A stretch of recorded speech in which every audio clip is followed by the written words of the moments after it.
Hey folks, today we're going to talk about how to audit your introduction so that as you finalize your introduction for your lightning draft, it does everything you need it to do.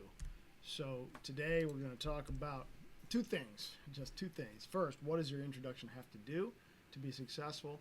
And the questions that you want to ask yourself to make sure that you're happy with your introduction. Okay, your intro needs to do 5 basic things. First, it has to convince readers that the book is actually for people like them.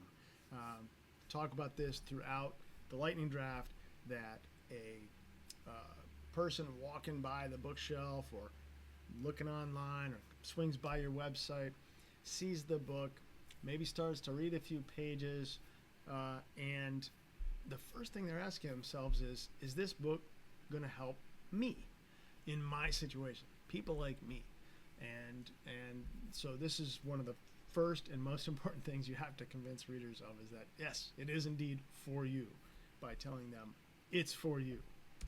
All right. Second thing your intro has to do is convince people that it is urgent that they achieve the bold promise that you're offering. Not just that would be kind of nice, or maybe someday, that'd be good to do someday. But no, in fact, you need to achieve this bold promise right now. Right? So a lot of things we can do to do that.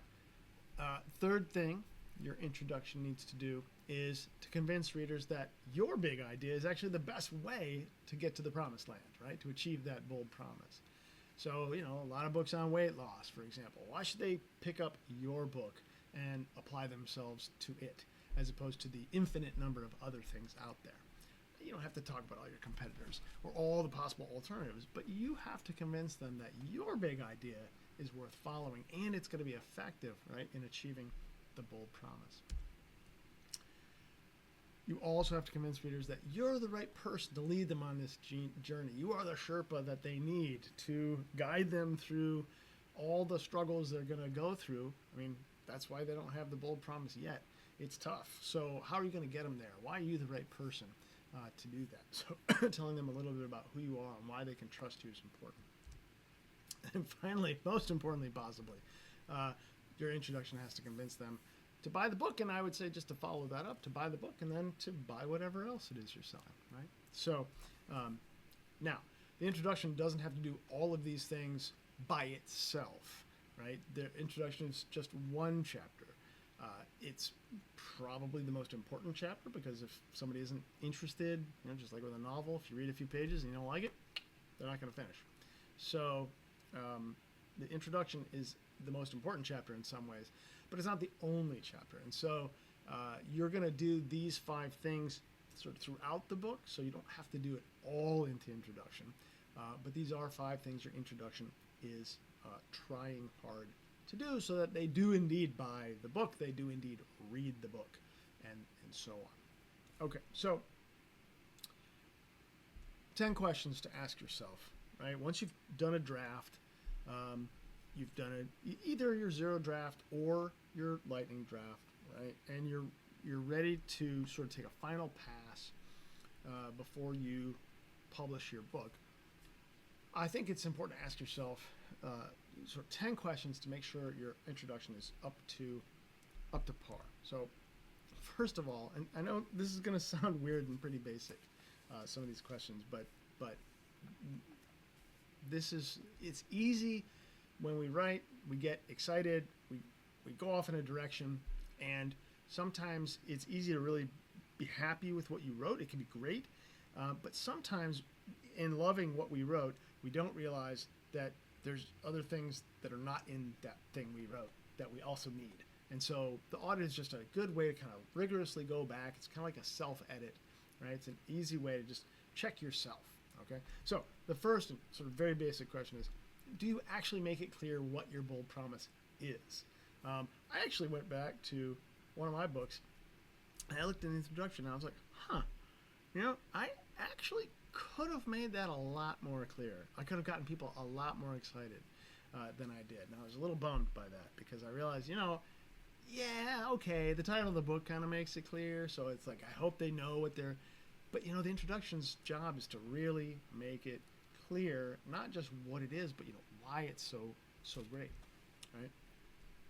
The second thing we want to ask about our introduction is, does it use an emotional hook to engage people and increase their desire to achieve that bold promise? And I've written here big promise like an idiot. So that bold promise, do you have an emotional hook? Because logic and sort of data and things like that only get us so far.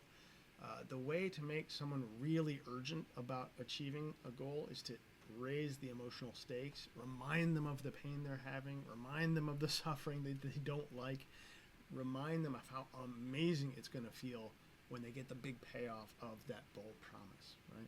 So does your introduction make it offer an emotional hook? Usually a story. Could be about you, could be about someone else, a reader, could be about historical figure, could be anything, as long as it has an emotional component to it. Third question, does your introduction make clear what your big idea is? And I don't just mean it says the name of your big idea, like if you have a name for your system, like the 12-week year or the lightning draft, right? You have to actually explain enough about what the big idea is that readers can judge how effective and interesting they think it is and how different, better it might be from the alternatives and competitors that are considering. Because, shoot, if you're going to invest in a new productivity system and a new book writing system and a new way to lose weight, right, you're probably thinking about a whole bunch of different options. Whether you realize it or not, you're subconsciously comparing the book in your hands to doing nothing and to doing something else that you used to do and to maybe that other thing that you heard about but you're not really sure, right? So you have this chance in the introduction to make it very clear what the big idea is so people can do that kind of judging, right? And simultaneously, fourth question, the cousin to that one is, does it convince people that the big idea will actually help them achieve the bold promise? Can you connect those things? You do this, you'll get this. And they don't have to know all the details yet. This introduction isn't for all the details. It's the foreshadow, right? It's the overture to the opera. It's the prosecutor's opening argument, that sort of thing, right? So does it allow them to see the bridge that you're going to build for them? Oh, if I could see the logic, oh, that's going to be really cool. Yeah, that could really be helpful. I haven't tried that before, that sort of thing, right? Does your introduction pique the reader's curiosity by highlighting how it's novel or provocative or more effective compared to other things? I sort of stepped on my line there already. You can see the last three are all pretty related, a little bit different from each other, right? What is the big idea, right?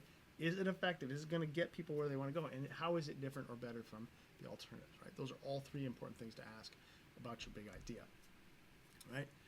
Sixth, I foreshadowed this on the last slide, right? Does your introduction make clear who the target audience is, right? Not just can a person in the target audience sort of see themselves in your introduction, but have you made it clear who you're writing for? Because, and I say this a lot when I talk about writing, it's easy for things to make sense in your head when you're talking to yourself about a subject that you know very, very well.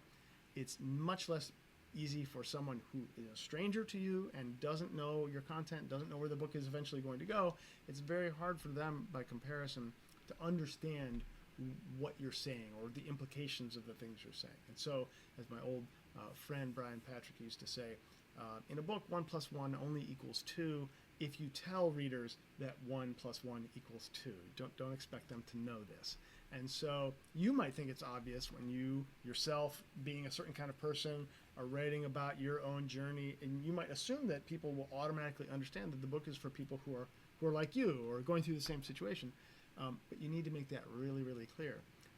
Especially if you actually want it to be for people who aren't just like you. People might mistakenly assume it's for people like you if you don't make it clear that it's for some other group, right? So really important to make clear who you are speaking to. A lot of books simply have, this book is for people who, right? And there's a simple reason for that. It's really important for people to know. And very closely related to that, right? How and does your introduction illustrate that you understand this reader's journey, this target audience? Do you understand them? Because one of the most important things a person is going to be thinking about when they pick up your book, they're going to go, is this going to help someone in my situation who has my issues, who's dealt with my struggles, got my limitations, my hopes and dreams? Is this stuff for me, given where I'm at? And we always talk about the sort of ideal book value proposition is a book that feels like it was written exactly for the person who's got it in their hands at exactly that time, right? I mean, just for exactly that, right? As I'm the CEO who walks into the bookshop and I'm trying to figure out how to write a book, and I see a bunch of books on writing. I see one by Stephen King. It's called On Writing. I'm like, well, Steve, you're good, but like, how's that gonna help me write my book? And then you see another one on like writing a guide to nonfiction by a very famous journalist. And you're like, well, I'm writing nonfiction, but like, is that gonna be helpful, or is that just gonna be a lot of generic advice? And then, oh my gosh, the lightning draft, a book about writing your book in 12 weeks for people who own a business. Ding, ding, ding, ding, ding, right? And the way we make it clear that we understand your journey is we tell a story about being a business owner who needed help with growing their business and then figured out that writing a book was the right thing to do, right? That's so. How does your introduction illustrate that you understand at a molecular level the journey, the struggles that your readers are going through, right? And then number 8, right, your origin story. How does your introduction convince readers that you're the right person to help them achieve the bold promise? Your credibility is important. Your sort of identity as a relative to the target audience can be important. There are a lot of ways to be the right person. There's no single recipe or formula for this. You don't have to be just like the people in your audience. You don't have to have the same journey as your audience, but you have to understand their journey, and you have to be able to show them that maybe you've helped people in their situation many, many times before. Maybe you have the right education. Maybe you have some other personal experience that makes you exactly the right person to speak to them, right? Whatever it might be. But your introduction needs to do that. So does it do that job, right? Not question 9. Does your book tell readers how to use the book and what to expect in the pages that follow? Again, using this sort of metaphor of a prosecutor's opening statement. If you have watched a bunch of legal TV shows, you know that, hey, Your Honor, today the state is going to show the court that, Colonel Mustard killed Mr. Plum in the bathroom with a knife, and we're going to use, DNA and confession and video evidence to show that it was murder in the first degree. And at the end of the day, the jury's going to have to convict, whatever. Well, why do they say that, right? Well, they say it for a couple of reasons. First, they say it to anchor expectations, right? You want to anchor reader expectations. One of the ways people judge quality and success is if what you offer, what you deliver, matches what you promised. And so one of the things your introduction is doing is it's setting expectations. And so it'll do this whether you say specifically what's coming or not. But the best way to set expectations so that you can be successful is to be clear about them. Here's what this book is going to do for you.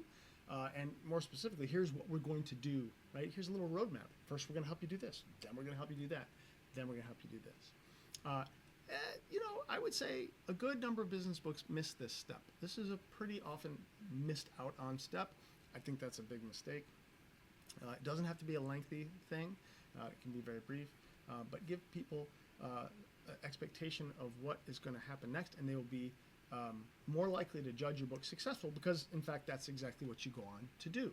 The second important reason to do this for readers is because is along the line of our theory that we talk about in the lightning draft, which is that happy readers who are following along easily are much more likely to be persuaded, much more likely to understand, are much more likely to put your stuff into practice, be happy, have good success, and so on and so forth, right? Confused readers, on the other hand, get frustrated and put the book down and never finish and never get the bold promise.